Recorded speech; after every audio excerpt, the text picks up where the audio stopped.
മികവുയർന്നു രംഗവേദി പല പല കഥകൾ കുയിലുണർന്നു ഇന്നോളമാരും പാടാത്തൊരു കഥ ആടിയുണർത്തുന്നു ഞാൻ ആടിയുണർത്തുന്നു ത്രേതായുഗത്തിലെ തങ്കലിപികളിൽ തെളിമ കുറഞ്ഞവൾ നാടക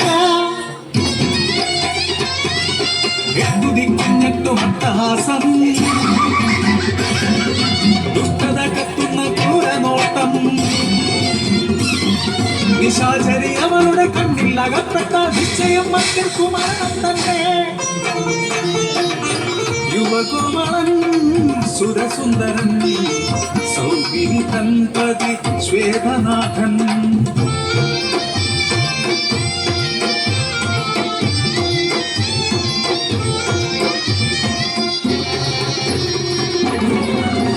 വഴിമുടക്കി നിന്ന താഴകയെ കണ്ട് ആളുയർത്തി നിന്നു ശ്വേതനാഥൻ അലറി വിളിച്ചു ചാടിയടുത്തവൾ പിടിച്ചു നിലച്ചടിച്ചു അവരുടെ നെഞ്ചിൽ നഖങ്ങളാട്ടി കണ്ട തുണ്ടമാക്കി എറിഞ്ഞവരെ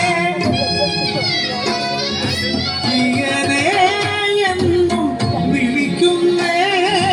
ഇടനെഞ്ചു തകരുന്നേ പൊട്ടിക്കരയുന്ന സൗന്ദര്യെ നോക്കി കൈകൊട്ടി ചിരിച്ചു പരിഹസിച്ചു നാടക പൊട്ടിച്ചിരിച്ചെന്ന് പരിഹസിച്ചു പെണ്ണിന്റെ കയ്യാൽ മരിച്ചൊര ആണിനെ ചൊല്ലിക്കരയുന്ന പെണ്ണെ നീ പെൺകുലത്തിനു അപമാനം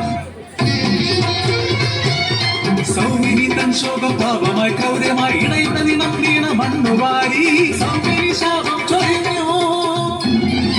നീജെ നിൻ കയ്യാൽ നിൻ പ്രിയനെ കൊല്ലാതെ നേടില്ല ഒരിക്കലും നീ മോക്ഷം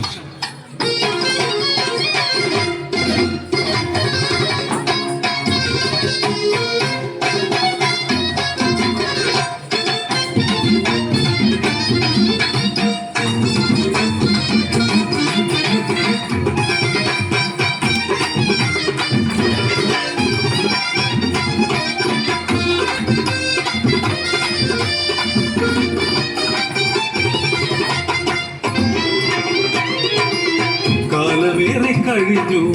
താടക പ്രണയവും അറിഞ്ഞു അവളുടെ പകലിനു വർണ്ണമേകാൻ അവളുടെ രാവിനു കുളിർമയേകാൻ വന്നു വിലേക്ഷണം അസുരമുഖ്യൻ കളിച്ചു ചിരിച്ചും കഥ പറഞ്ഞു താടക പൂത്തു തളിർത്തു നിൽക്കേ പ്രണയിച്ചു കൊതി തീരുന്നുണ്ടേ കാണനെടുക്കാൻ എത്തിയവൻ പ്രാണേശ്വരൻ താടക തൽക്കയാൽ വധിക്കണമത്രേ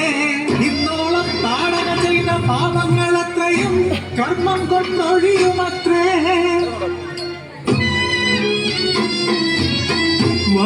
വാരിപ്പുണർന്നൊരു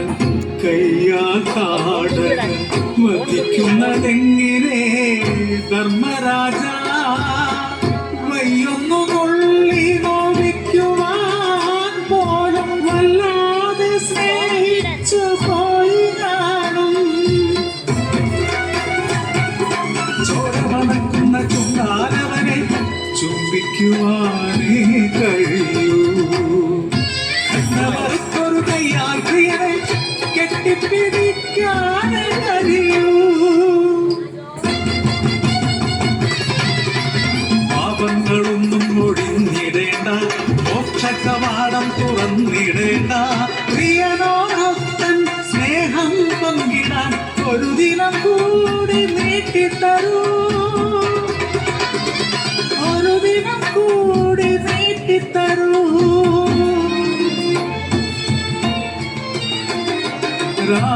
രാമബാണ പുണ്യം